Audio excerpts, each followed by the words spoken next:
দিনাজপুরে চলছে আমন আবাদের তোড়জোড়। তবে বৃষ্টি কম থাকায় চাষের উপযুক্ত জমি তৈরিতে বিপাকে কৃষক।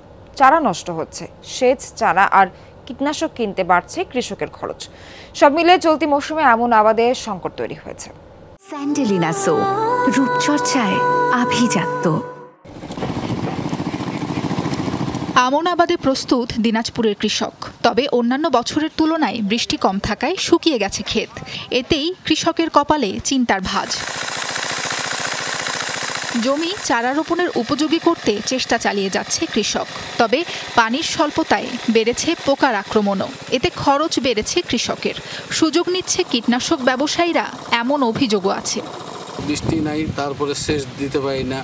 সেচ দিচ্ছে যে একদিন পরে আবার যেই সেই হয়ে গেল, জমি ফাটে টাটে শেষ। কিন্তু আবার এবার খুব একটা ভালো করতে পারবো মনে হয় না। বৃষ্টি হয়ে নাই, বৃষ্টি নাই। এই যে মনে করেন মেশিন চালু করতে গেলে মনে করেন তেলের দাম বেশি, পাইটের দাম বেশি। কিছু মরে যাবে তো, তেলের খরচার দাম বেশি।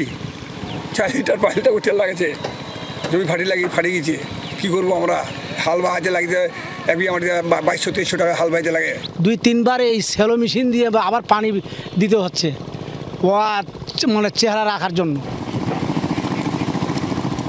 অনাবৃষ্টির কারণে জেলায় 32,305টি সেচ যন্ত্র চালু রয়েছে বলে জানিয়েছে কৃষি বিভাগ।